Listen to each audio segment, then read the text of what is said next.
Buenos días, me saqué la máscara porque se me empañan los lentes, ahora me la pongo un ratito de vuelta. Yo soy la doctora Zaida Arteta, soy la coordinadora junto con la doctora Susana Cabrera, que está conectada de las clínicas ECO de la Cátedra de Enfermedades Infecciosas, y vamos a empezar con esta actividad relacionada con los pacientes graves, que nos parece de mucha utilidad, y para eso tenemos varios invitados que nos van a ayudar. En principio, la doctora Daniela Paciel, que es docente asociada de la Cátedra de Enfermedades Infecciosas y que está conectada también a distancia. El doctor Luis Núñez, que es el presidente de la Sociedad Uruguaya de Medicina Intensiva, que está acá conmigo y nos va a introducir con una presentación.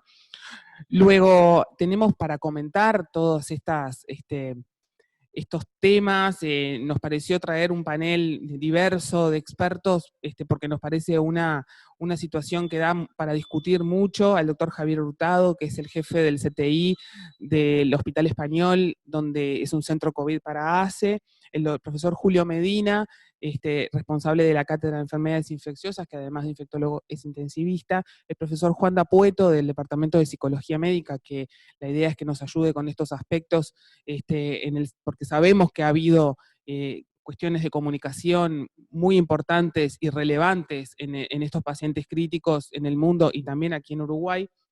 Y el profesor agregado Gastón Burgui, que viene en representación de la Cátedra de Medicina Intensiva del Hospital de Clínicas. Vamos a darle la palabra al profesor Henry Cohen para que nos salude, como en todas estas clínicas ECO. Gracias, Aida. Buen día a todos, a los 154 centros conectados en este momento. Están haciendo un esfuerzo monstruoso, todos ustedes, Zaida, toda la cátedra del profesor Medina, también la cátedra de Juan D'Apueto, ¿verdad?, de Psicología Médica, CTI, que están ocupados y siempre se hacen un rato para venir, ¿verdad?, Javier, Gastón, muchas gracias. Hoy el presidente de la Sociedad de Intensivismo, también doctor Núñez y la doctora Paciel de la Cátedra también de Infecciosos. A todos muchísimas gracias, a todos los demás que participan semana a semana. Hoy es la última clínica ECO de esta serie de clínicas latinoamericanas de las que teníamos planificadas, pero no será la última de ninguna manera. En los próximos días van a recibir un nuevo calendario, probablemente con una clínica ECO latinoamericana cada 15 días. Estamos trabajando en ello muy fuerte con el grupo de ECO, más las cátedras. Así que en estos días van a recibir la primera novedad sobre esto. Y como siempre, entre hoy y mañana vamos a tener el video en YouTube. Bueno, muchísimas gracias y adelante. Bueno, entonces vamos a empezar con la introducción, que es la presentación del doctor Luis Núñez, para después dar paso a la discusión. Estamos conectados también con las distintas unidades de cuidados intensivos, que eso no lo dije, que tuvieron atención a personas con COVID, a las cuales los hemos invitado especialmente para que cuenten su experiencia de primera mano, por decirlo de alguna forma, y para hacer más rica la discusión. Eso nos parece sumamente importante y es una de las cuestiones más interesantes de esta actividad. Adelante, Luis. Hola, buenos días a todos. Muchas gracias por participar. Yo voy a hacer una pequeña introducción, simplemente mostrar algunos datos, que son datos que se han venido recabando de las distintas unidades de cuidado intensivo que han tenido pacientes con COVID confirmados o con sospecha. Y también hacer una pequeña descripción de lo que está el sistema de la medicina intensiva hoy por hoy en el Uruguay y cómo puede evolucionar en los próximos días.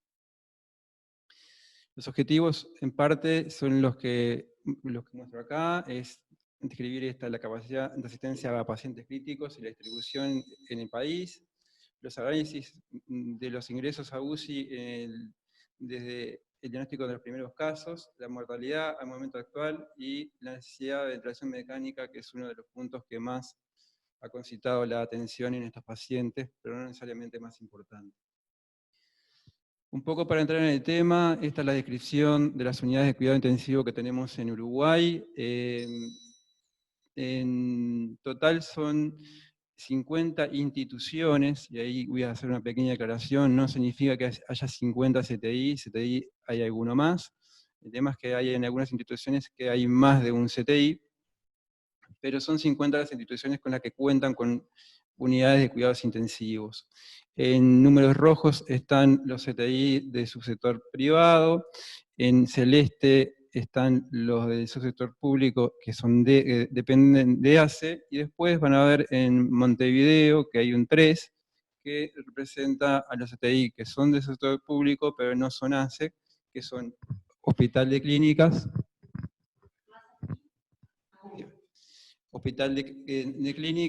el hospital policial y el militar. En total, eso suman 50 unidades. De esas 50 unidades, ¿cuántas camas al día de hoy tenemos funcionantes y o potenciales?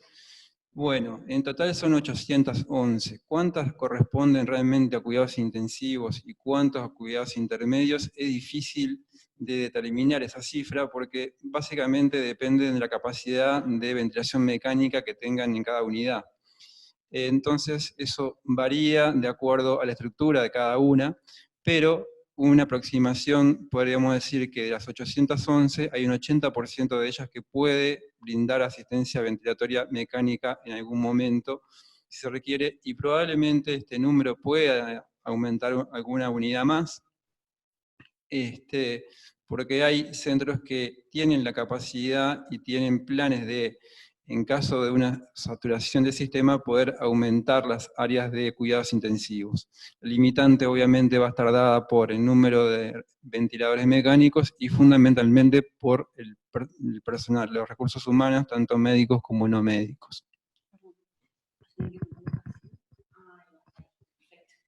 Bien. Bueno. Esto es un cálculo muy grosero que requiere algunas explicaciones. En Uruguay, si tomamos esas 811 camas, tendríamos 24 camas de cuidados críticos, o sea, cuidados intensivos e intermedios, cada 100.000 habitantes, y después van a ver que por cada departamento hay el mismo cálculo, obviamente con muchas diferencias, pero no necesariamente refleja una realidad. Por ejemplo, en Montevideo nos da un número de 39, y en Canelones 7, pero obviamente hay una gran parte del departamento de Canelones que se asiste también en Montevideo. Faltaría, el único departamento que no cuenta con una unidad de cuidado intensivo en la actualidad es el departamento de Flores. En el resto de departamentos hay por lo menos una. Entrando en lo que es los pacientes que han ingresado hasta el momento actual, bueno, el primer ingreso lo tuvimos el 18 de marzo, y los últimos 2 ingresos se han reportado el 26 de abril, y totalizan 30 pacientes. De ellos, 23 son hombres, son 7 mujeres, la edad promedio es de 65.8 para los hombres, 65.8 para la población general, 67 hombres, 61.7 para mujeres, y la mediana también, como es una población, un N pequeño, se acerca también a la media, y el rango va de los 43 años, el paciente más joven, a 84, y en la mayoría de los casos se presentan con movilidades. Eso es muy variado, y después los distintos colegas que van a participar, que han asistido directamente a los pacientes, nos van a contar un poco, pero las más frecuentes son el tabaquismo, la hipertensión, la diabetes, cardiopatías diversas, valvulopatías, cardiopatía isquémica, y también es muy frecuente la obesidad. Esta es una tabla de ingresos acumulados a las UCIs desde que se registró el primer caso. Como ven, tenemos una primera parte de la curva con una pendiente bastante acentuada, que llega hasta el 10 de abril, ahí habían ingresado 26 pacientes, los últimos 4 ingresaron desde el 10 en adelante, como un aplanamiento, de acuerdo, o sea, como una primera ola de ingresos a UCI fue en ese periodo, entre el 18 y el 10 de abril. La necesidad de ventilación mecánica es muy frecuente. El 83% de los pacientes requirió una asistencia ventilatoria mecánica invasiva, o sea que requirió intubación orotraqueal. De esos 83, bueno, ahí están discriminados en qué momento lo requirieron. La mayoría lo requirió al ingreso, o sea, el 60% de todos los pacientes que recibimos eran pacientes muy graves, que prácticamente al ingreso, en las primeras horas, requirieron intubación y conexión a un ventilador mecánico. En algunos casos se intentó hacer otro tipo de soporte, pero en definitiva requirieron ventilación mecánica.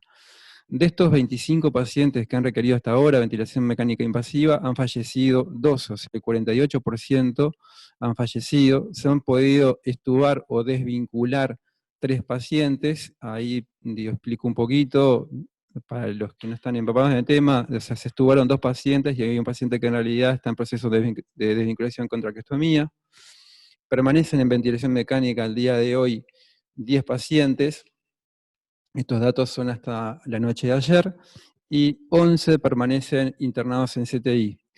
De todos estos ventilados que sobrevivieron, solo se pudieron extubar, entonces hubo solo 2 altas, perdón. En el grupo de pacientes que no requirieron ventilación mecánica invasiva, hay 5 pacientes. Hay un paciente que se pudo manejar con máscara de flujo libre, 3 con oxigenoterapia de alto flujo y un paciente con ventilación no invasiva. Estos pacientes no hubo fallecidos y los 5 pacientes se fueron de alta con una aclaración que uno de estos pacientes tuvo un reingreso cuando ya estaba en domicilio y que posteriormente ingresó a CTI y falleció.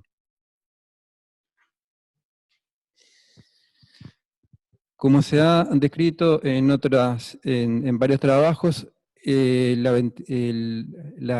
permanencia de estos pacientes en las unidades de cuidado intensivo se caracteriza por ser más alta que la de un paciente habitual, que en promedio es de 5 a 7 días. Bueno, acá, como vemos, si tomamos el total de pacientes, que es la primera columna a la izquierda de la gráfica, la barra azul indica la media, la verde la mediana, tenemos una media de 15 días. Los pacientes, que es más o menos similar al promedio de días que los pacientes que se pudieron ir de alta del CTI. Actualmente tenemos pacientes ingresados que más de la mitad llevan 22 días de internación, y después tenemos la columna más de la derecha que indica los pacientes fallecidos, en la cual la media es de 11 días con una mediana de 9.5. Si analizamos en particular los pacientes fallecidos, vamos a ver que hay pacientes que tuvieron una evolución muy rápida, los casos más severos, que fallecieron en los primeros 5 días, y después tenemos como 4 escalones, llegando a el número 12, que llegó a estar 29 días en ventilación mecánica y después fallecer.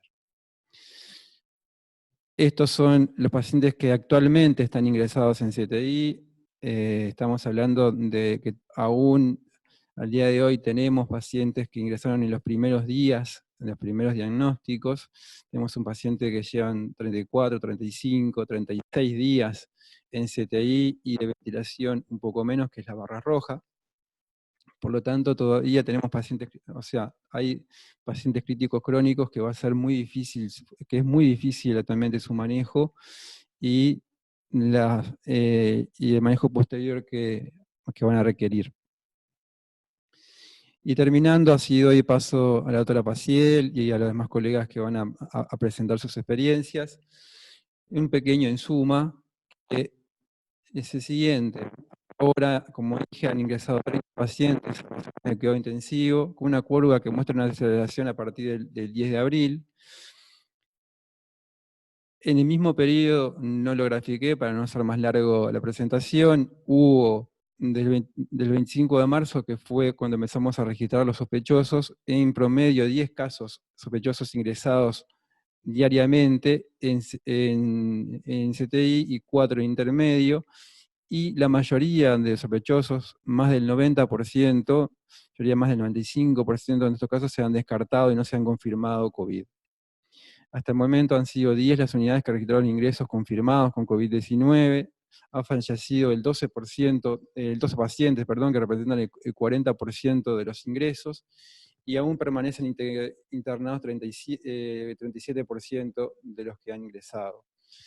Por el momento, solo 7 pacientes han podido ser dados de alta, y solo 2 de los que han requerido asistencia de ventilatoria mecánica invasiva. Esto es alta de CTI, no tengo el dato de si están ya en domicilio algunos de estos pacientes. Y el promedio de días de internación, como dije, en el global, esto es sumado los pacientes actualmente internados, los fallecidos y los dados de alta, es de 15 días. Bueno, yo dejo por acá y así le damos participación al resto de los colegas. Vamos a dejar las preguntas para más tarde. Le damos la palabra a Daniela, si quiere agregar, complementar, que la vemos ahí conectada desde su puesto de trabajo. Hola, hola a todos. Muy buenas las actividades que se han hecho en esta clínica SECO, y para nosotros en la medicina intensiva también creo que esta actividad es fundamental. La idea surgió precisamente porque todos hemos participado en webinares en los que se han visto la experiencia de otras unidades en otros lugares del mundo. A nosotros nos parecía que más allá de las revisiones teóricas, que son fundamentales, y más allá de lograr una práctica clínica lo más adecuada y segura para estos pacientes y para el personal de salud, estaba muy buena la idea de poder intercambiar entre nosotros las experiencias en el manejo de estos pacientes. Creo que la presentación de Luis ha estado excelente, donde muestra claramente que los pacientes que hemos recibido en CTI son muy similares a los pacientes recibidos en otras partes del mundo. Hay todavía que hacer un análisis de otras variables clínicas, obviamente, que eso se irá haciendo a lo largo del tiempo. La idea era precisamente que de cada unidad donde se tuvo pacientes COVID positivos se pueda transmitir al resto de los colegas, en los cuales las unidades en las que trabajan se está preparando para recibir este tipo de pacientes, para que en el ensayo de error que hubo, viendo lo que se usa en otros países y adecuándolo a nuestra realidad, también lo tengan como experiencia para poder implementar cosas que nosotros en algunas unidades se aprendieron sobre la marcha, ¿no? Y básicamente creo que ahora lo que estaría bueno, Luis, es empezar con la lista de colegas que fueron convocados y que les agradecemos ya desde antes la transmisión de su experiencia, ¿verdad? Gracias, Daniela. Vamos a dar paso entonces a algunas de las unidades que se han conectado y que hemos invitado para eso, para contar su experiencia. Una cosa que no dije al principio, pero que estuvimos discutiendo con el equipo de coordinación, es que es muy importante, es una clínica abierta donde hay 200 personas conectadas en este momento, y que vamos a tratar de no identificar a los pacientes con ningún dato que pueda ser... digo porque somos muy pocos en Uruguay y bueno, esa era la idea, de contar la experiencia en general y quizás no poner en particular ningún paciente porque han sido muy pocos. Le damos entonces la palabra al equipo del Británico. Bueno, buen día para todos. No, esto más o menos va de la mano de lo que había comentado Luis, que son los datos del Británico. Nosotros en total tuvimos 6 pacientes, que el primer ingreso fue el 20 de marzo. De los 6, 5 fueron de sexo masculino. La edad estuvo entre los 60 y 73 años. Todos los pacientes presentaron las comorbilidades clásicas: hipertensión, dislipemia, diabetes, fumadores u exfumadores, con patología respiratoria y falla renal crónica, uno de ellos. 2 de los pacientes fallecieron, los 2 pacientes que habían ingresado los 2 primeros que ingresaron. Se dio de alta a un paciente que estuvo en ARM durante 9 días, se estubó bajo OAF, y estuvo 17 días en OAF. Ahora después Chichef va a mostrar las imágenes de la tomografía. En realidad se fue con oxígeno de terapia de alto con reservorio, máscara con reservorio, porque tuvo una fibrosis importante. De 5 de los pacientes, en cuanto al ingreso, iniciaron los síntomas al tercer, cuarto día, noción de contacto, al tercer, cuarto día tuvieron el inicio de los síntomas e ingresaron a la unidad entre el 8º y 10º día del inicio de los síntomas, y el motivo principal de ingreso fue la insuficiencia respiratoria, y en uno de ellos también porque había agravado, el que tenía el antecedente de la falla renal previa, agravó la misma. Todos los pacientes presentaron linfopenia, ferritina elevada, dedímeros elevados y PCR elevado. Como decía Luis, los mismos coinciden los datos. Todos requirieron ARM invasiva, que se hizo por secuencia rápida. De los pacientes, en uno de ellos, ese fue de los más evolucionados en los últimos, se tuvo una conducta conservadora en OAF durante 72 horas, pero luego por la insuficiencia respiratoria y sobre todo por el aumento del trabajo respiratorio, porque, como se comentaba, en realidad todos al ingreso tenían insuficiencia respiratoria, pero sin aumento del trabajo respiratorio, muy bien tolerado, sin disnea. El motivo del fracaso fue justamente el aumento del trabajo respiratorio, y ahí se ventiló.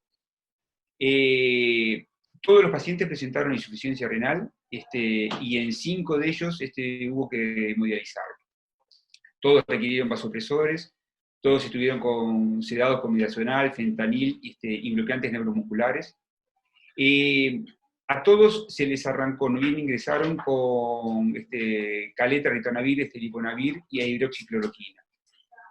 3 de los pacientes que estaban con caletra se suspendió al 7º día porque elevación de las bilirubinas, alguna de ellas con un rango de 12 bilirubinas totales a predominio directa, sin compromiso de las transaminasas y con ecografía abdominal que no mostraba ninguna complicación quirúrgica. Los primeros ingresos no se había hecho en forma empírica metilprednisolona. A partir del tercer ingreso, sí, empezamos a hacer en forma que era también entre el 8º y 10º día de los síntomas, metilprednisolona 40 miligramos cada 12 horas.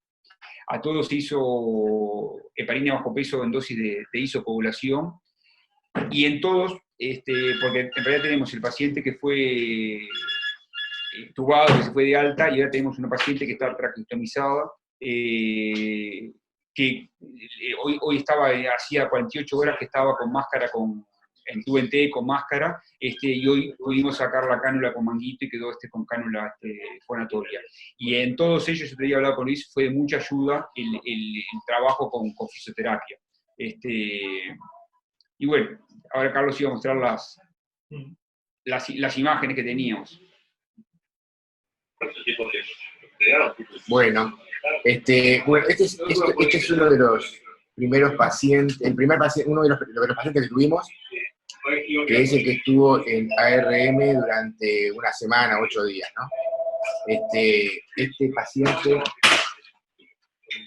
acá estoy pasando la tomografía del ingreso, creo que se pudo ver, ¿no? La imagen de corte fino pulmonar, ¿ah? No sé si hay que poner algún stop o algo, pero ahí para que vean esa imagen.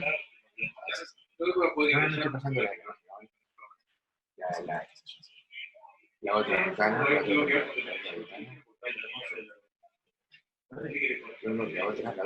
Sí, se vio muy bien. Esta es la otra imagen, no la de corte fino, para ver que en realidad condensa muy poco allí en esa imagen. Se ve más en la imagen de corte fino porque acá condensa muy poco, ¿no? Entonces esas neumopatías que uno ve que condensa mucho. Vamos a... después, a ver los espejos. Bueno, vamos a pasar con Arturo Briva, que creo que está conectado. Claro, buenos días a todos. Voy a contarles algunas de las cosas que vivimos en el CTI de la Asociación Española. No voy a repetir porque tenía algunas cosas armadas muy parecidas a lo que presentaron los compañeros del Británico, entonces prefiero hacer hincapié en algunos puntos que me parece que complementan y que probablemente también le hayan ocurrido a ellos, pero que bueno, a la hora de jerarquizar no puede ir todo. Nosotros tuvimos 7 pacientes, 6 hombres y una mujer, todos mayores de 60 años.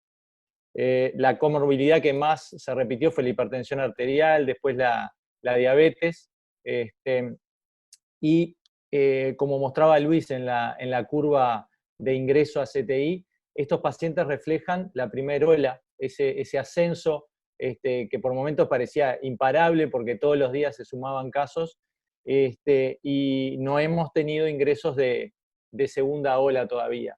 De lo vivido en ese momento hay 2 o 3 puntos que fueron los que tratamos de resumir con el grupo de trabajo. Y lo primero es que en la Española tenemos, como deben tener varios de ustedes en sus lugares de trabajo, un programa de seguimiento ambulatorio donde vamos tratando de identificar los pacientes al inicio que por sospecha o por diagnóstico positivo empezaban a entrar en ese programa de seguimiento. En esa etapa, el ingreso de pacientes a ese seguimiento siguió casi en paralelo con el ingreso de pacientes a CTI. O sea que un poco el primer mensaje que veíamos es que cuando el paciente tiene el diagnóstico positivo en domicilio, tiene que ser parte de una población de especial seguimiento, porque a partir de ahí empezaban a venir nuestros ingresos a CTI. En otro punto epidemiológico, tenemos un gran volumen de pacientes en ese mismo programa de seguimientos con baja detección de casos positivos y se refleja con que no estamos recibiendo pacientes en CTI. De este grupo de pacientes que ingresamos, nos ocurrió algo similar a lo que decía Alejandro. Fueron los pacientes iniciales y las estrategias de atención se fueron armando al mismo tiempo que los pacientes ingresaban. Entonces, tenemos pacientes que recibieron corticoides y otros que no, pacientes que recibieron hidroxicloroquina y otros no, hasta que finalmente nosotros intentamos, con todas las salvedades del caso, armarnos un esquema interno de trabajo en el cual nosotros, en líneas generales, recomendamos usar corticoides en las situaciones de shock o distrés grave por periodos cortos de tiempo, habitualmente 3 a 5 días, y anticoagulación o isocoagulación dependiendo de la situación clínica y los niveles de dímeros D.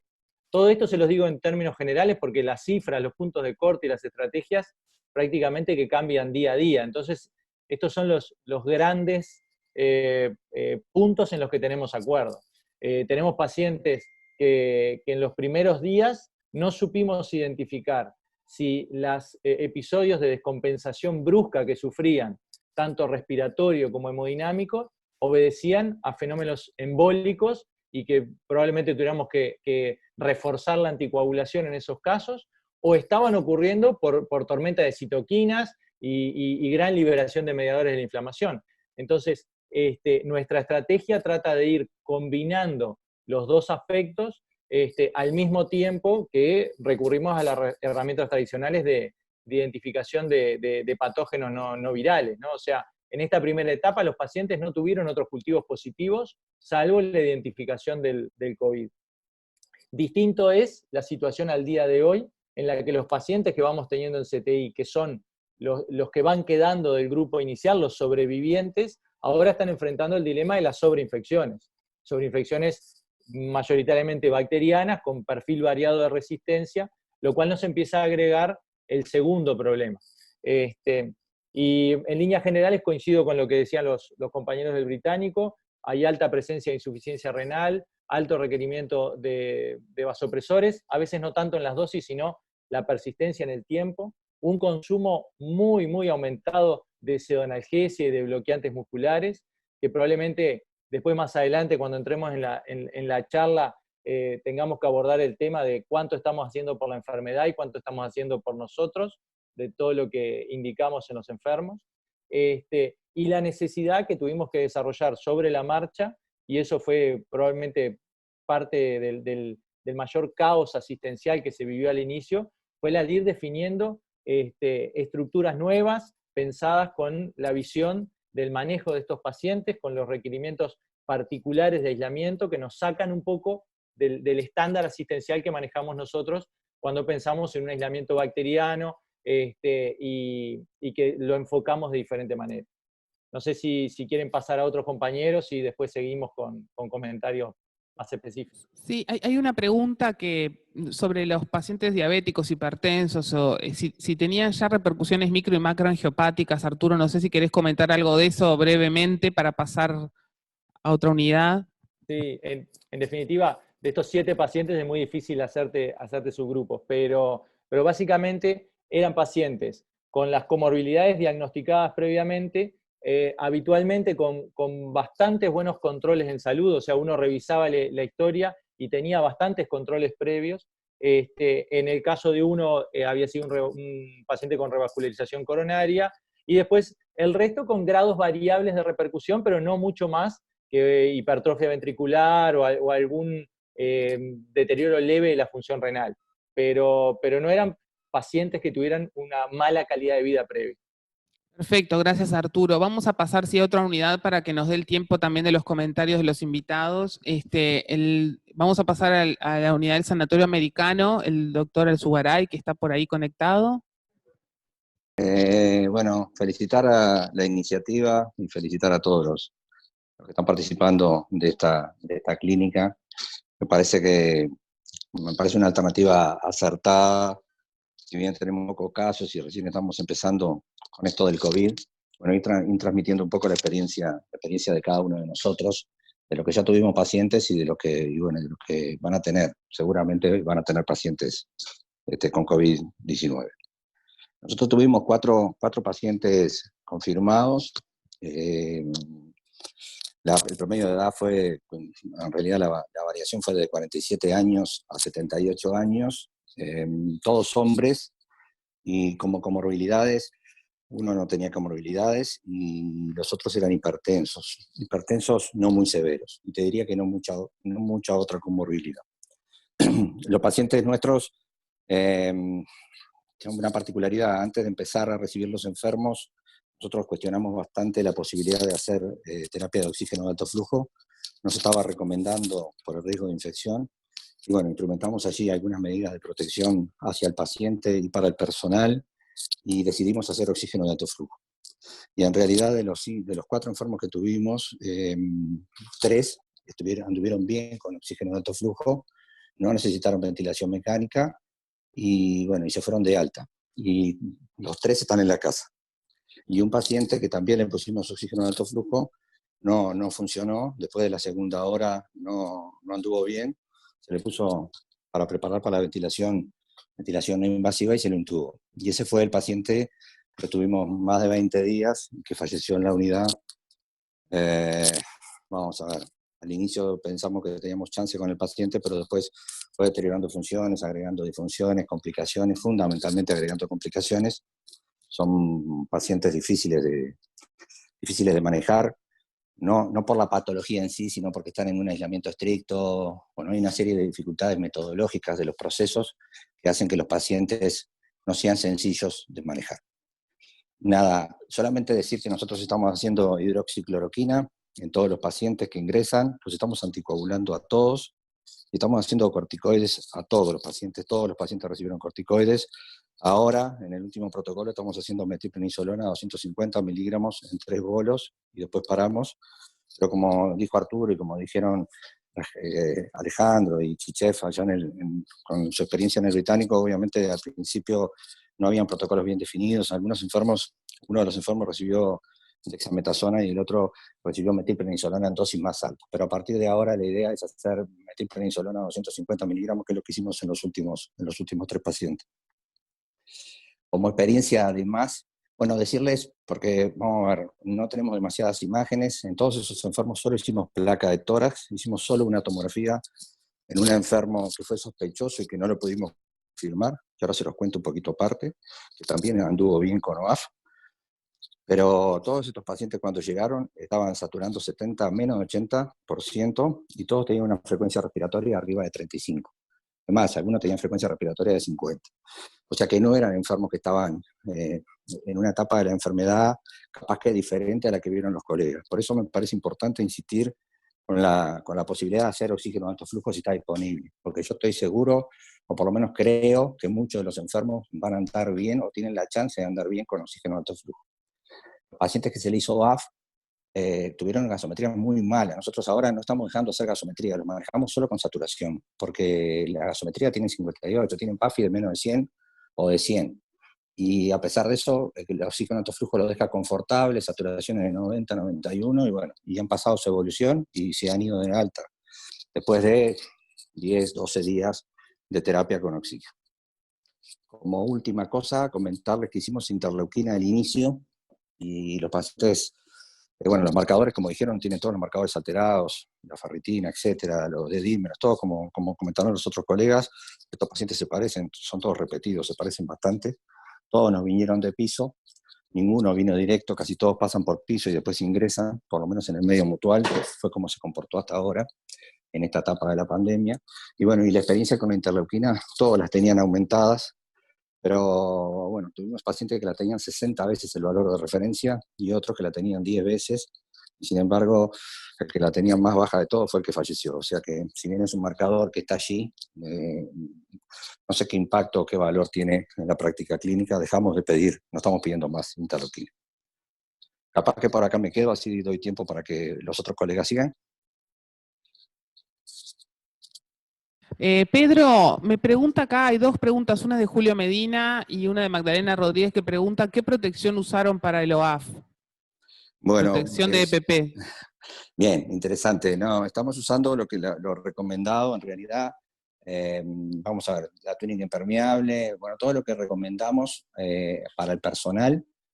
Yo les comento que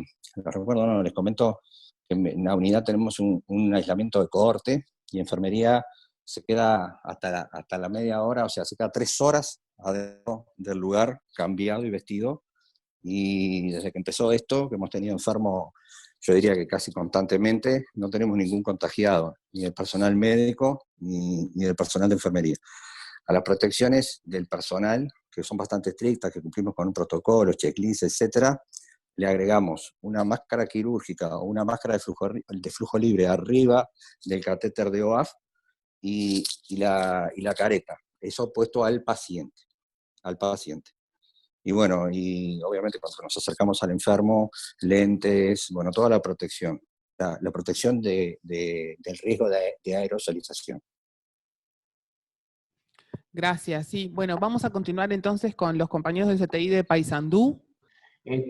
Bueno, nosotros también más o menos como Pedro, vamos a decir algo más bien verbal. Tenemos imágenes y material, pero capaz que por un tema de tiempo, capaz que explicamos nuestra experiencia. Por supuesto que nuestra experiencia sale de todo el contexto de más o menos los pacientes que han contado. Es una paciente del interior, de 43 años, y prácticamente sin comorbilidad, con una historia viral, de impregnación viral, y que rápidamente esta señora progresa a la insuficiencia respiratoria y la ingresamos acá, o sea, el previo al traslado que se hizo acá al CTI del Hospital de Paysandú.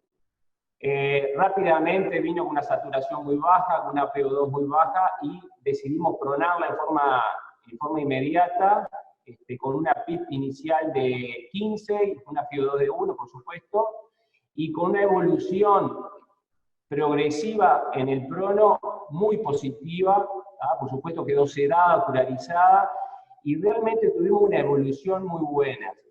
A destacar con respecto a los diferentes marcadores de severidad, vino con todos los marcadores elevados. En este caso, al inicio el dímero D sí estuvo en 3.800, empezamos una dosis de isocoagulación, en realidad en ese momento no la anticoagulamos, y en realidad se le puso un plan empírico de antibióticos con piperacillinato Tazobactam, pues ya venía con una zinc, claritromicina y oseltamivir, y bueno, de inicio no le hicimos corticoides y tuvo una evolución muy buena desde el punto de vista respiratorio.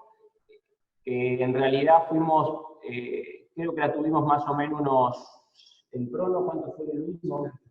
72 horas la tuvimos en prono, y cuando manteniendo buen PAFI decidimos pasarla al decúbito supino con un progresivo descenso de la PIB, y le transmitimos que ahí veníamos en realidad con viento a la camiseta, como a veces decimos, porque en realidad la evolución venía siendo muy buena, con todos los cultivos positivos. Por supuesto que se nos confirma que era COVID positiva, pero todos los cultivos de inicio fueron negativos.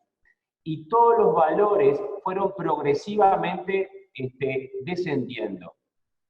Salvo el dímero D, que el dímero D, a pesar de esa mejoría, el dímero D siguió aumentando hasta que, bueno, un día nos hizo en el contexto que, bueno, ahora podemos decir en el contexto de una bacteriemia que hizo por catéter, ahí se repicó sobre todo el dímero D, y por supuesto el PCR.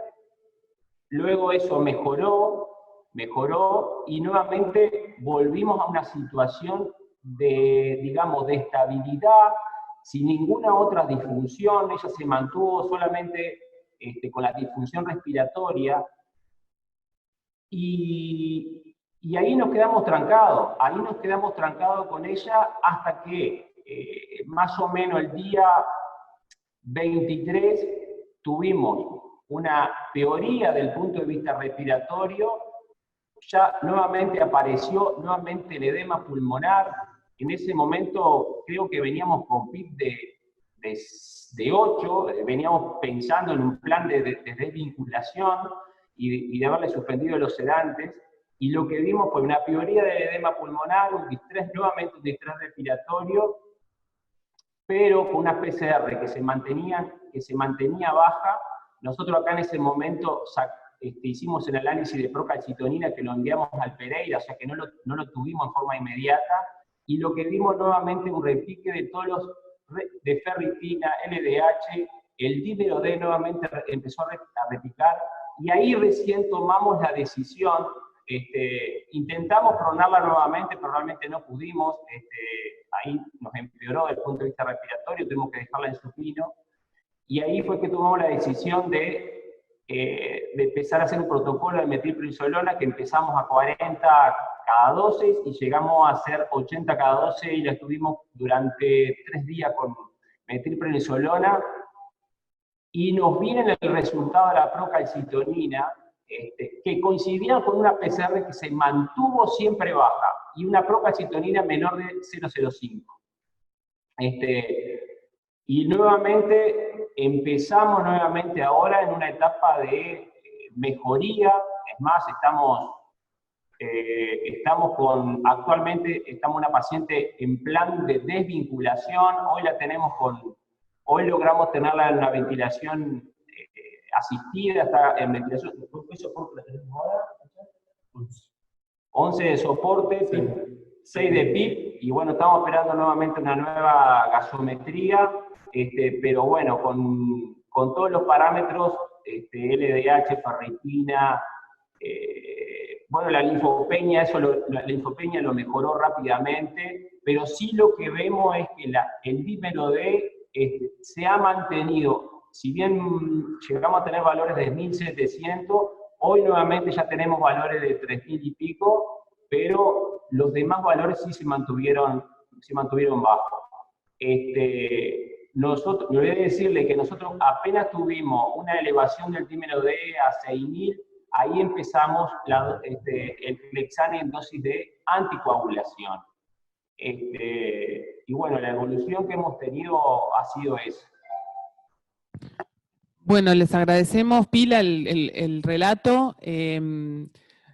Estamos un poco apurados con el tiempo, vamos a darle la palabra a los compañeros de la asistencial de Maldonado, el doctor Torres.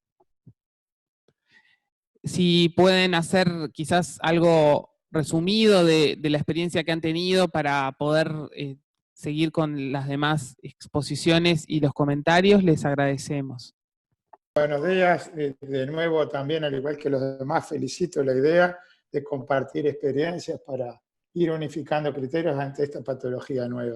El primer paciente tenía 85 años, un muy mal terreno, una cardiopatía isquémica, revascularizado, con ángulo residual y una fracción de eyección de 25%, que había estado internado en emergencia 10 días antes por una descompensación ventricular izquierda, de las cuales hace 2 o 3 por año, y que una semana después empieza con fiebre y una nueva descompensación allá al ser febril, con todos los parámetros que ya mostraron todos los colegas, o sea que no vamos a repetir.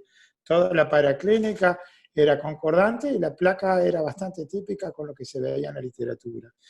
Se confirmó COVID, ingresó, estuvo ventilado durante 12 días, si mal no recuerdo, 12 días, la evolución fue mala, con PAFI de menores de 100, altísima dependencia del prono, cada vez que se depronaba empeoraba el paciente, finalmente falleció en shock cardiogénico, más por la descompensación de su cardiopatía que por el estrés, por la lesión pulmonar.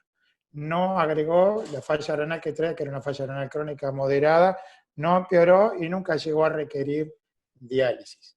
Ese paciente falleció y creo que su cardiopatía fue la pieza fundamental como causal de muerte final. El segundo paciente, totalmente distinto, es un hombre de 68 años, fumador, hipertenso y dislipémico, sin ninguna otra tara previa, sin ningún otro antecedente, que tuvo una máscara de presentación digestiva porque empezó con fiebre y diarrea una semana antes, y al 8º día agregó disnea y allí recién ingresa, va a la intubación orotraqueal casi que inmediato, porque la insuficiencia respiratoria fue muy rápidamente progresiva, que todavía al día de hoy seguimos con una placa blanca. No se las muestro, si la quieren ver se las muestro con gusto, pero para no perder tanto tiempo.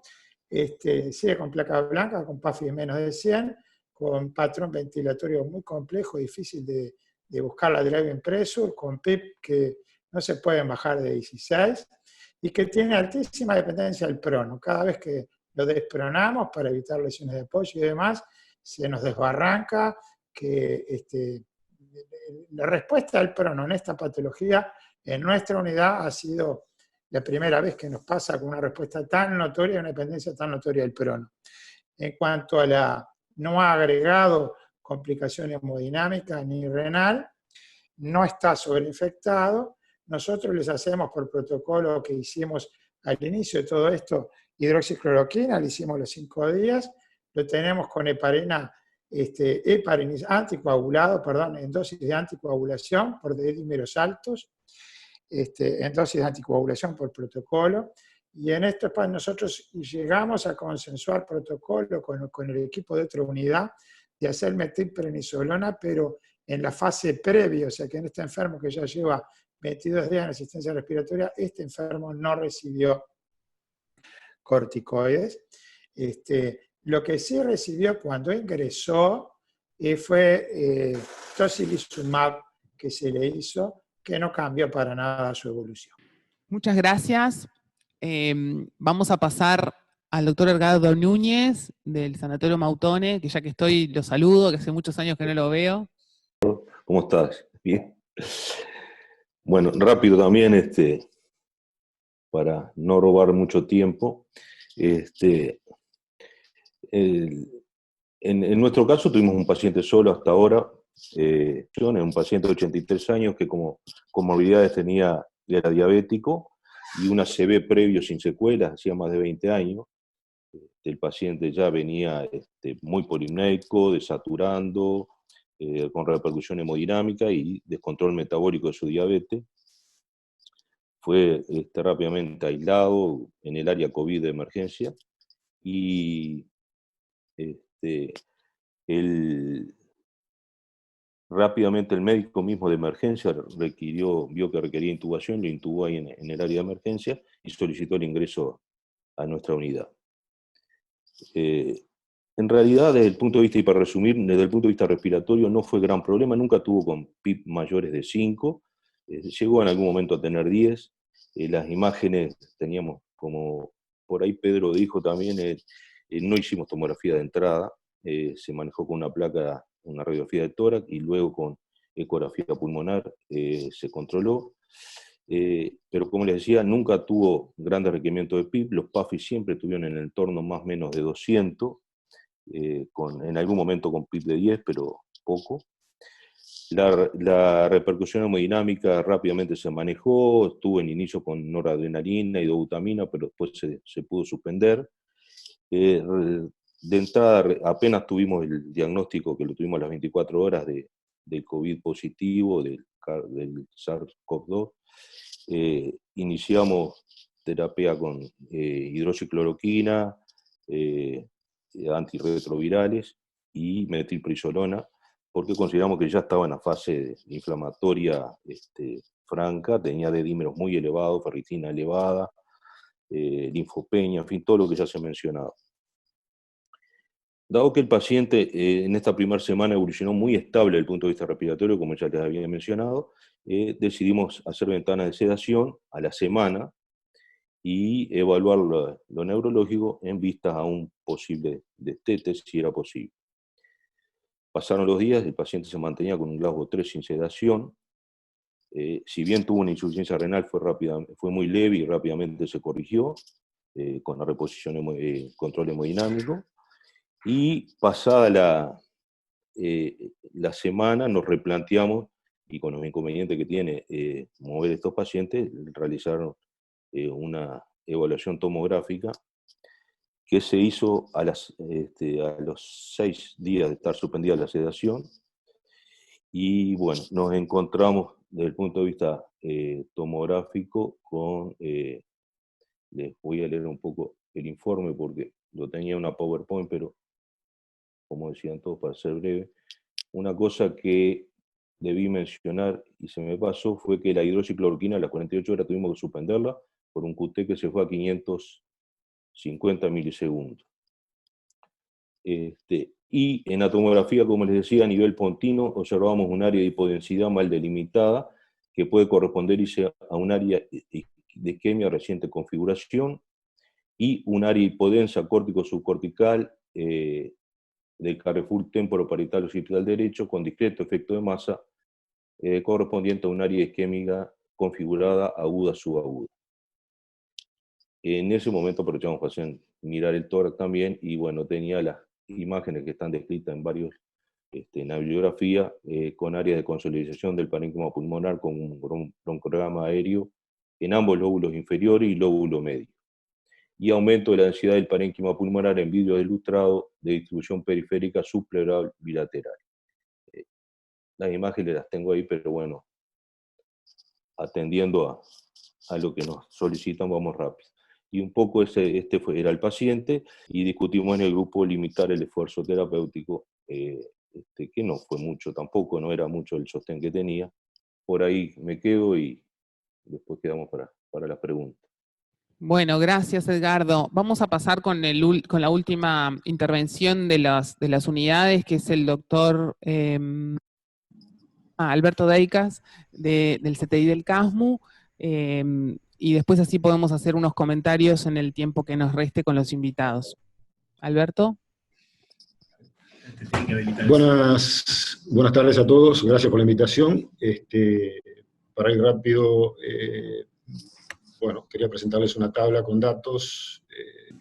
Tuvimos 7 casos en intermedio, se fueron a domicilio 6 y 1 continúa internado. En intensivo 3 casos, 1 se fue de alta, 1 fallecido y una persona continúa en ventilación mecánica, está en su día 29.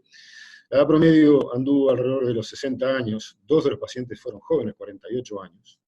La clínica, como elemento a destacar, fue una sorpresa para nosotros que nos las habían adelantado colegas españoles, una discordancia con la oximetría, una falsa impresión de paciente estable con una saturación muy baja, que deteriora muy rápido. Una vez ventilado, con secuencia rápida, naturalmente, analgesiado y sedado y paralizado, Los números promedios eran de compliances buenas y fueron ventilados con PIPs promedios de 12. En general los 3 anduvieron por ahí. Fueron pacientes que se infiltraron fácilmente a pesar de tener una restricción, una política de restricción hídrica, se infiltraban fácilmente. Los 3 desarrollaron insuficiencia renal, una recuperó diuresis, los otros 2 requirieron diálisis. Todos tuvieron trombosis de catéter venoso central o del catéter de hemodiálisis que requirieron cambio, a pesar de que estaban con tromboprofilaxis. Todos recibieron el plan antiinfeccioso Caletra hidroxicloroquina. El sobreviviente no recibió corticoides. A todos se les aplicó la recomendación FAST-HAC, que todos conocemos. Todos recibieron antibiótico profiláctico después de la intubación para prevención de la neumonía asociada a la ventilación. Del sobreviviente, decir que está en domicilio desde hace 48 horas, estuvo 21 días ventilado, 14 días en prono, se estuvo bajo fibros sin incidentes. Es un enfermo raro porque no presentó, después de todo ese tiempo, ni delirio y ni neuromiopatía del crítico, con una debilidad general muy, muy leve. El paciente rápidamente pudo empezar la rehabilitación, la movilización precoz en la UCI y luego la recuperación en intermedio. Se fue a su casa con saturando 97% y deambulando con poca ayuda. Les muestro unas imágenes.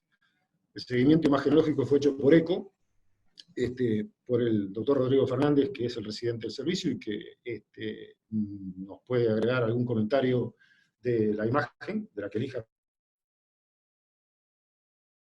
Son imágenes que hemos seleccionado de la evolución, algunas de todos los días que se hicieron, se hizo diaria la imagen. Y bueno, en un principio presentaba un patrón, digamos, intersticio alveolar, con edema, con líneas B confinadas y algún engrosamiento pleural y alguna alteración de las que están ahí en pantalla.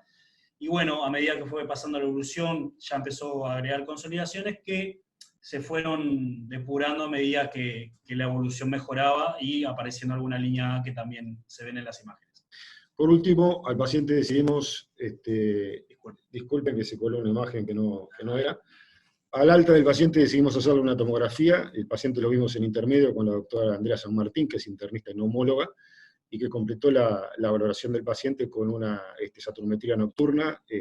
Pendiente quedaron algunas cosas, como que el paciente no se hizo una polisomno, pero lo único que se encontraron fueron algunas dips de saturación de 80 y tanto, que no se reflejaron en ninguna alteración electrocardiográfica. Y el paciente se fue en vía con oxigenoterapia para la noche hasta tener una polisomno completa. Se vacunó contra gripe y contra neumococo en domicilio, y bueno, esta es la información que tenemos para darles.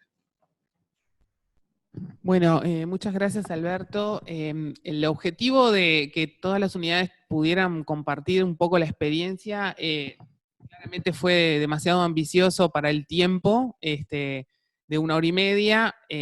No tenemos en realidad restricción, podemos quedarnos unos minutos más, pero queríamos darle la palabra a los invitados para que nos hagan alguna apreciación, puede ser de las presentaciones o algo que nos quieran transmitir puntual, o hacer alguna pregunta sobre los casos o las experiencias presentadas. Le queríamos dar la palabra, si desean, al doctor profesor agregado Burgui. No sé si está con nosotros por ahí. Bueno, gracias por la invitación. Me parece que la iniciativa está muy buena. Yo tengo sí algunos comentarios y algunas preguntas también. En realidad, para comentar inicialmente, me parece que hemos escuchado en todas las presentaciones que fueron muy buenas, y vemos cómo todos han utilizado diferentes tipos de tratamiento. Creo que en esta enfermedad hemos sido bombardeados por evidencia de muy mala calidad desde los países que tuvieron primero la enfermedad. Y bueno, y entonces creo que la diversidad de tratamientos se explica por eso. Es difícil saber si alguno de estos tratamientos realmente es efectivo o no hasta el momento. Hay protocolos que incluyen todo lo que se ha aprobado en nuestro medio, digo, y otros que no incluyen tratamientos específicos, y creo que no podemos criticar ninguna de esas opciones por la falta de evidencia. Y me parece que llegar a una pauta de tratamiento único, por lo tanto, es prácticamente imposible, porque depende de muchas cosas, y no creo que sea posible llegar a una pauta única. En segundo lugar, una cosa que sí me interesa del tratamiento, sobre todo está vinculado a la parte respiratoria y a los datos que se mostraron. Lo mostró Luis, después lo habló Pedro, es la diferencia de mortalidad de los pacientes con OAF respecto a los pacientes con ventilación mecánica invasiva. Y ahí la gran pregunta que se me genera a mí, por lo menos, porque la gran mayoría de los pacientes proceden de un solo centro, es si estos pacientes eran menos severos, si se utilizó más precozmente la herramienta de OAF, o si se fue más permisivo en tolerar hipoxemias más importantes, y pese a eso no se pasó la ventilación invasiva. Seguramente Pedro me lo va a poder responder. Creo que ya por el chat se ha respondido bastante respecto al tema del riesgo de personal, que era otra de las preguntas que yo tenía, que obviamente inicialmente en ese bombardeo de información estaba casi prohibido hacer otra estrategia que no fuera ventilación invasiva, y sin embargo, en la experiencia que tiene Pedro al menos, parece tener ciertos beneficios y no generar un riesgo incrementado con determinados cuidados. Pero me parece que eso, el número de casos son muy pocos como para sacar una conclusión.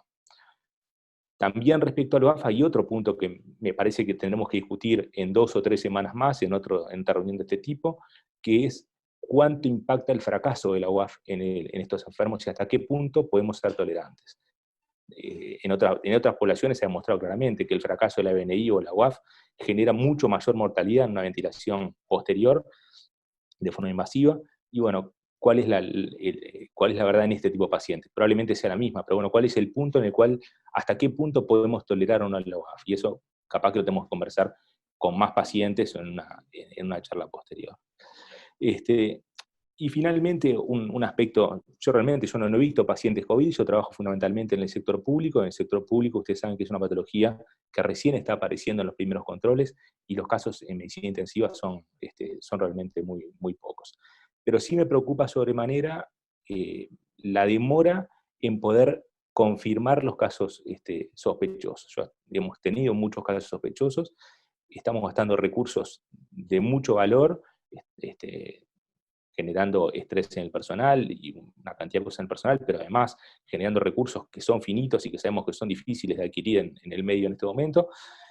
Y me parece que uno de los problemas que tenemos, por lo menos en el sector público, es la demora de que un paciente queda 24 o 36 horas internado en una cama de CTI con cuadros que claramente, o por lo menos con planteos de COVID que no parecieran razonables, pero ahora, una vez que el paciente tiene el sello COVID o la sospecha, bueno, es imposible sacarlo de esa. Entonces me parece que la única forma que tenemos ahora de mejorar eso es mejorando los tiempos del test y en pocas horas poder a esos pacientes sacarlos. Si es que podemos sacarlos con un solo test negativo, que es la otra gran pregunta que uno debería hacerse.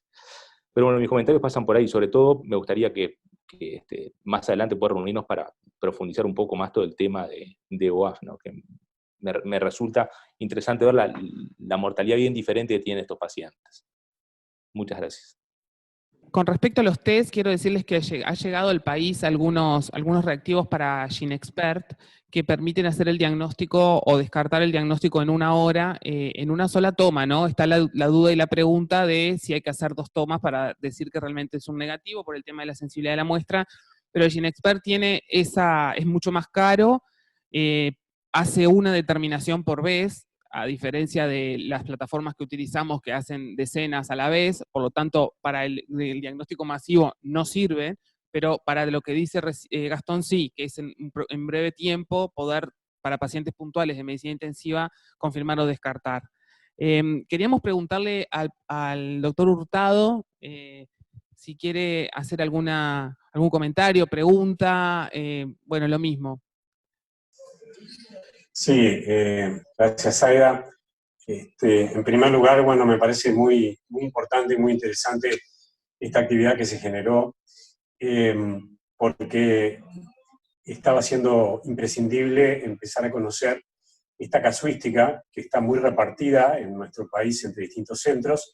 Cada uno ha tenido su experiencia y ha tenido que lidiar con ir resolviendo sobre la marcha los problemas no solo logísticos, sino también tomar las decisiones terapéuticas.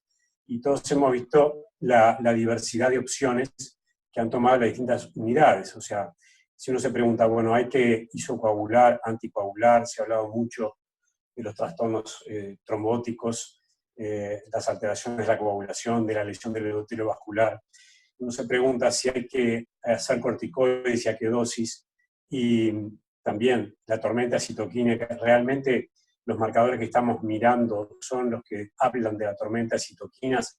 Esto es así.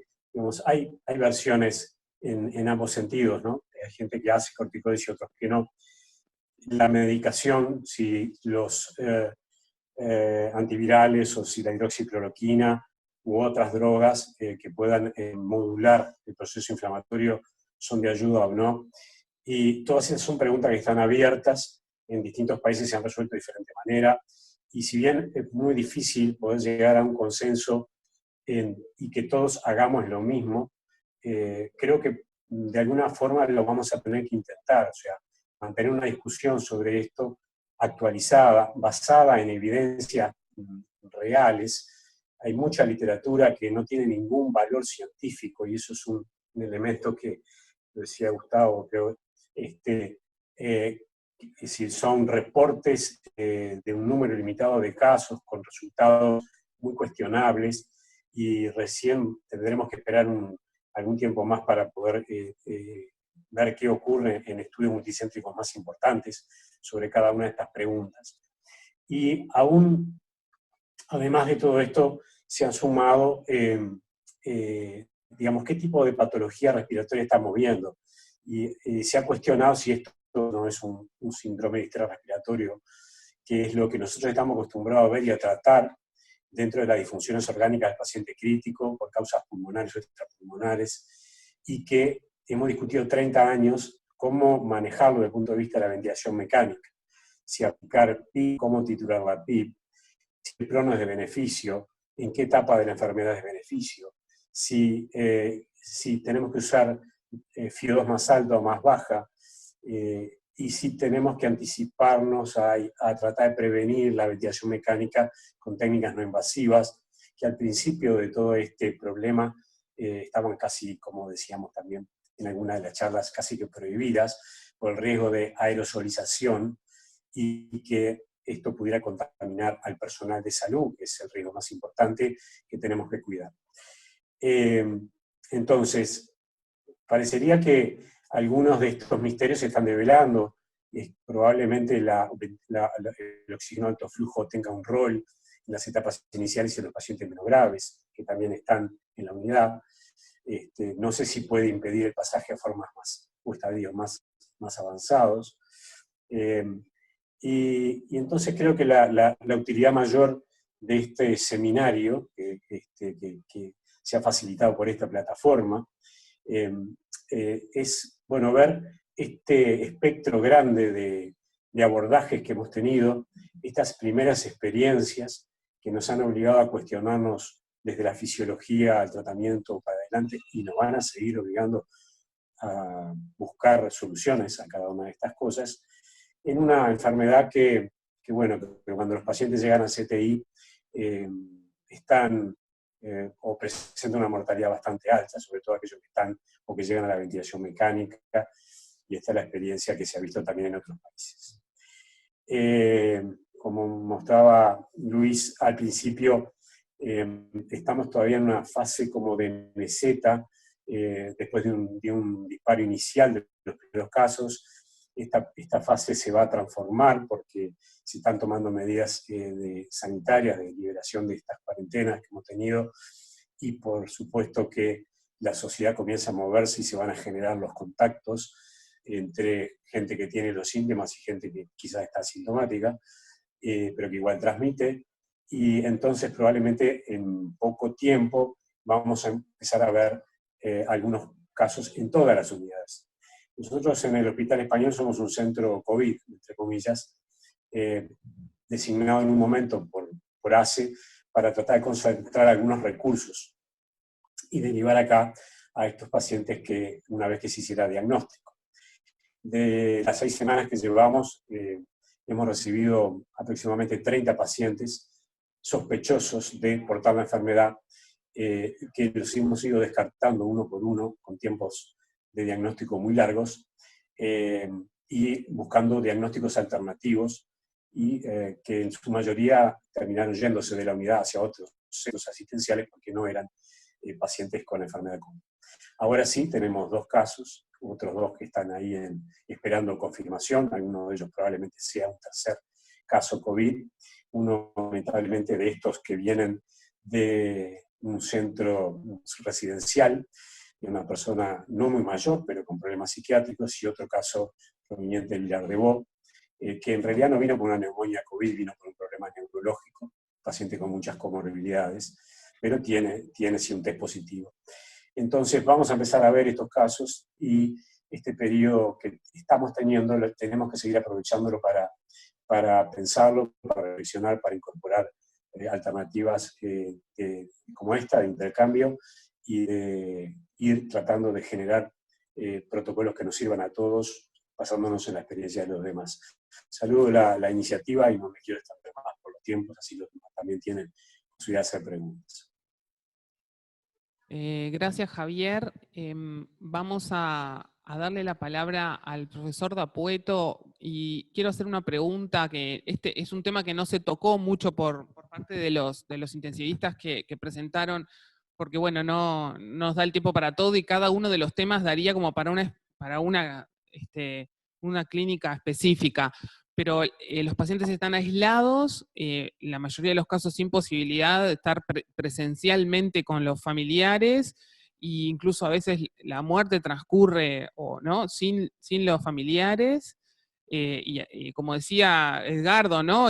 Muchas veces el familiar es el que no, está en cuarentenado y tampoco puede salir de la casa. Entonces, si nos quería hacer algún comentario con respecto a eso, que nos parece que es en cualquier tipo de pacientes es muy complejo, pero que en este tipo de pacientes y cuando suceden estas situaciones es peor incluso.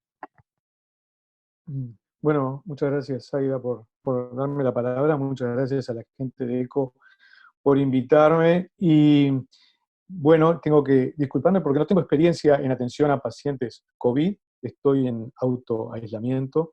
Pero bueno, me gustaría compartir con ustedes algunas reflexiones. Sí tenemos mucha experiencia de asistir a pacientes en aislamiento y en aislamiento extremo, pero por ejemplo, ¿en qué estamos pensando? Hemopatías malignas, en poliquimioterapia, pacientes en trasplante de médula, o el paciente gran quemado, que son pacientes en los cuales estamos adaptados a apoyarlos, acompañarlos en etapas de aislamiento muy, muy importante. Ahora, algunas cosas que he ido anotando, reflexionando mientras que ustedes hablaban. El componente pandémico del aislamiento es importante. Primero que está el miedo es real, el riesgo de contagio para el personal es muy alto, el equipo de protección personal es extremadamente complejo, lo cual dificulta mucho la comunicación. Una cosa es estar con un paciente que está en poliquimioterapia, donde uno tiene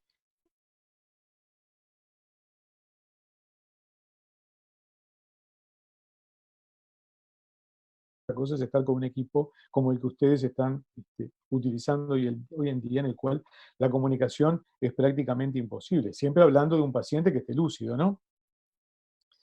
En el caso del paciente que está en un proceso de agravamiento, hay un aspecto importante que tiene, bueno, está el tema de comunicación de malas noticias, hay que decirle a un paciente que va a ser sedado y ventilado, son gente joven que está lúcida y que tiene derecho a saber qué es lo que se va a hacer con ellos, seguramente esto ustedes lo están manejando muy bien, y está la comunicación de ese paciente con la familia antes de la sedación, lo cual es un momento de extremada carga emocional, y bueno, hasta personalmente he tenido que estar en el momento de que un paciente se estaba comunicando con amigos y familiares, avisándoles que iba a ser sedado y que iba a entrar en asistencia respiratoria mecánica.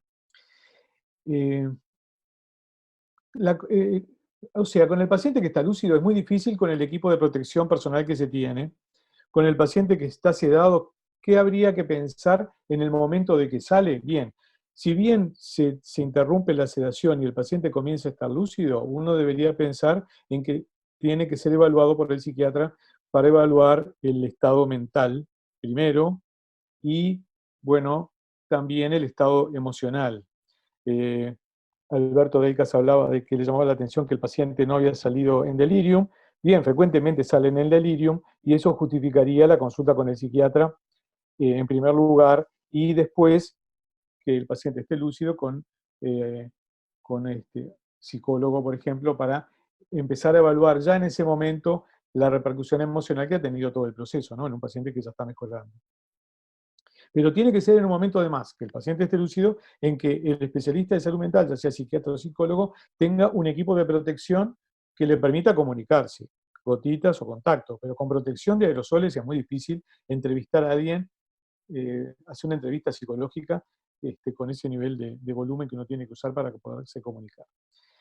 De las consecuencias del aislamiento tenemos poca evidencia, porque obviamente hay muy pocos pacientes sobrevivientes, seguramente vamos a empezar a tener más evidencia del impacto emocional de todo este proceso sobre los pacientes que sobrevivieron. Pero si tratamos de extrapolar lo que le pasa a los pacientes que estuvieron en aislamiento estricto durante un tiempo, los pacientes en aislamiento están en un balance entre el impacto emocional de la ansiedad y la depresión, por ejemplo, y manifestaciones conductuales por el aislamiento, y la tranquilidad que le da al paciente estar siendo cuidado exhaustivamente. O sea, por un lado puede estar ansioso, deprimido, con manifestaciones comportamentales, pero también está el hecho de que se valora mucho el cuidado que se recibe, y de hecho los pacientes que están en aislamiento prolongado tienen miedo después a salir al aislamiento. Y además tienden a ser pacientes muy críticos con las fallas de los equipos en el manejo de las medidas de protección. O sea que se pueden dar este tipo de ambivalencias. La otra cosa que decía Zaida, que me parece muy importante, es la comunicación con la familia, esto que hemos hablado tanto de los cuidados en el proceso de morir, limitaciones en el tratamiento, el manejo del duelo de la familia, son todos temas que hay que procesar con cuidado, ¿verdad? Y que son un desafío para el equipo, y en ese momento el especialista de salud mental puede ser de mucha ayuda, ya no para el paciente, obviamente, pero sí para la familia y para el manejo del equipo y para la sobrecarga emocional que implica muchas veces el hecho de que sea el personal de enfermería, muchas veces, el personal médico también, el mensajero entre la familia y el paciente. Y eso es esa especie de ser, como le pasa a una compañera nuestra, ¿no? De tener que llevar los mensajes de la familia al paciente y de vuelta, mensajes que tienen mucha carga afectiva, eso puede implicar un desgaste muy importante para todos. Un aspecto último, porque no quiero cansarlos, y porque aparte en este momento lo más importante es lo que están haciendo ustedes. Para el impacto emocional tenemos tiempo. Es el cuidado de la confidencialidad. Núñez habló de un paciente y él mismo usó la palabra paciente mediático. Hay que tener mucho cuidado con el manejo de la confidencialidad en este momento, porque llegan a los medios una cantidad de información respecto de los pacientes que me parece que no debería llegar. A mí no me gustaría que si a mí me pasa algo, se haga público las condiciones en las cuales me contagié, las circunstancias, los factores de riesgo que tuve, o temas personales. Me parece que tenemos que ser extremadamente cuidadosos con esto, todos los que estamos en esto, ¿no? Porque son pocos los pacientes que hay, porque estamos en un país chico, y porque hay mucha curiosidad de la población, y obviamente los medios se hacen cargo de eso, por conocer detalles. En fin, estamos a las órdenes para recibir problemas y para ver cómo podemos colaborar en resolverlos. Yo quiero felicitar a todos los equipos que están trabajando en la medicina intensiva por el trabajo que están haciendo con esta responsabilidad, tratando de formarse sobre la marcha con la evidencia disponible, que es muy poco confiable, y con los resultados que están teniendo. Así que bueno, esto es lo que tenía para decir. Bueno, gracias Juan. Vamos a darle la palabra al profesor Medina. Le vamos a pedir que haga los comentarios que considere necesarios y que haga un cierre de estas 4 actividades que hemos hecho, aunque como dijo el profesor Cohen, va a haber otras, pero bueno, esto era como un ciclo que queríamos poner como introducción en el tema. Muchas gracias a todos los que participaron y a Henry Cohen, que el profesor Cohen siempre se le ocurren cosas nuevas, ya se le ocurrió algo. No, algunas cosas, ¿no? Que estaba viendo los datos que procesaron los compañeros, que estuvieron excelentes. Uno es 30, lo que decía Luis, 30 ingresos a UCI para la fecha de cierre de los ingresos, habían unos 600 y algo de confirmados, eso da un 4,8%, o sea, estamos en los datos internacionales que hay un 5% de pacientes confirmados que ingresan a unidad de terapia intensiva, ¿no? Eso, tenemos un 4,8%, o sea que no nos escapamos a la realidad internacional. Lo otro, lo que decías, Luis, sobre la cantidad de camas de UCI, tenemos unas 24 camas por cada 100.000 habitantes. Parecería ser eso una fortaleza de nuestro país. Fíjense en que entre 5 y 10 camas por cada 100.000 habitantes, les voy a decir algunos países que tienen esa cantidad de camas, por ejemplo, los británicos, los irlandeses, Hong Kong, Grecia, Finlandia, Portugal. Entre 10 y 15 camas tienen países como España, Italia, Francia, Corea del Sur. Y entre 20 y 25 o 30 camas tienen Austria, Luxemburgo y Estados Unidos. Por poner un ejemplo. Por supuesto que no se trata solo de la cama de terapia intensiva, sino del entrenamiento del personal de salud, del personal de enfermería, y de la disponibilidad de equipo de protección personal, de la disponibilidad rápida de los test para hacer los diagnósticos, para descargar esos pacientes. Bueno, se trata de una cantidad de variables que no están contenidas en ese análisis, que es simplemente un número, pero no parecería ser, a pesar de todo, una fortaleza de nuestro país.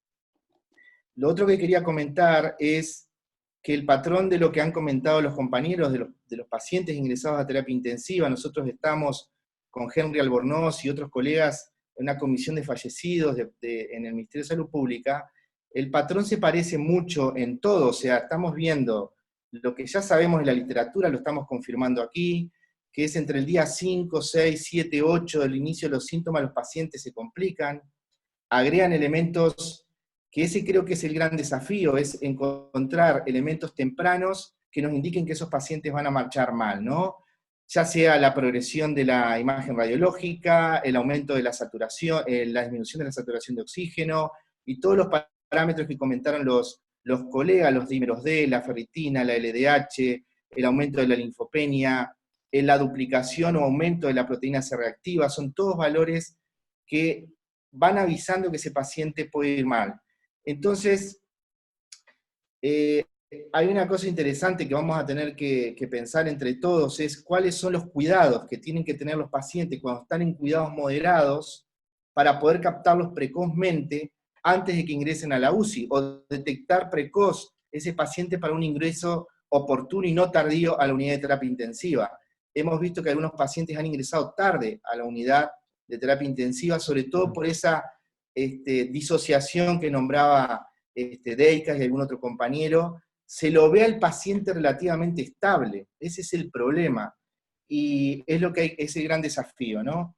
Así que va a haber que trabajar en eso. En cuanto a las distintas terapéuticas, el Ministerio de Salud Pública también está trabajando en un lineamiento, sobre todo para decir qué cosas no usar, pero probablemente van a haber cosas que tengan que ver con considere hacer este tratamiento, recomendaciones difíciles de hacer porque falta evidencia, pero en ese marco, el tema, lo que también estamos viendo es esa heterogeneidad que ustedes mostraron de los tratamientos, que es normal, digamos, porque todavía no hay suficiente evidencia, pero también los invito a que tengamos cuidado con las terapias que ponemos.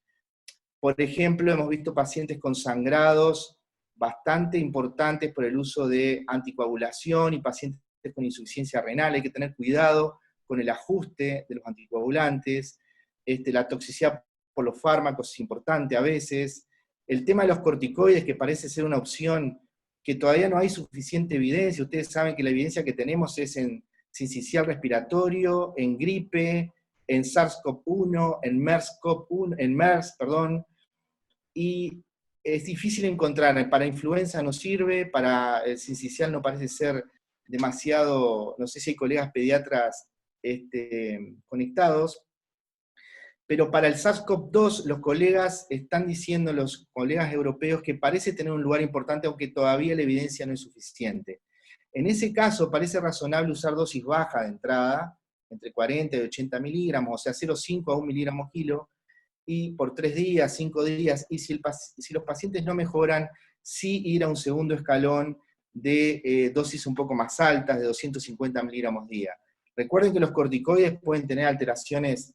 Hay pacientes que quedan, tengo una tabla aquí que la estuve buscando hace un rato, de una publicación, a ver si la encuentro para recordar bien los datos.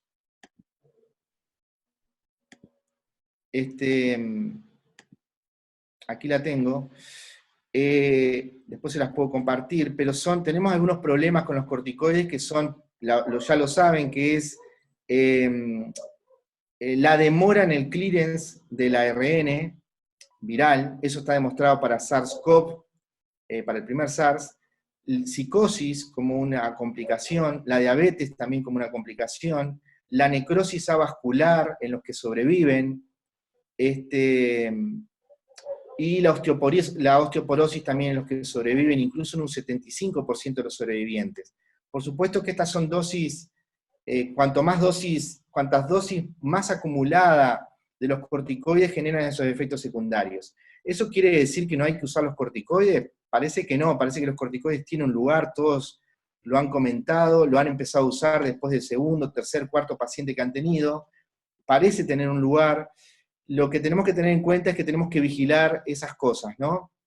Lo mismo con la anticoagulación, hay que tener un cierto cuidado. La hidroxicloroquina con el lopinavir-ritonavir, ya lo saben, el lopirrito después del día 12, el inicio de los síntomas, no tiene efecto, o sea que esos pacientes habría que dejarlos afuera del lopinavir-ritonavir. Y la hidroxicloroquina también ya lo saben, el problema es el compromiso cardiovascular en enfermos que tienen hasta 1/3 de posibilidad de tener complicaciones cardiovasculares. Así que estamos con bastante incertidumbre.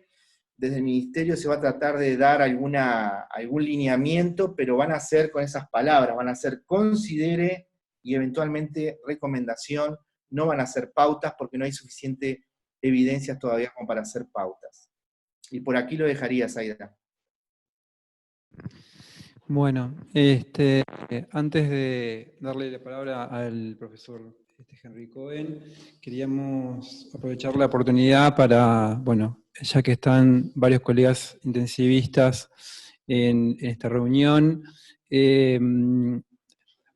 recordar que ayer falleció el doctor Marcos Lazo, que es un joven colega que estaba terminando su posgrado, y bueno, vaya el saludo a todos los que lo conocieron y todos los que fueron compañeros de él de trabajo y de posgrado.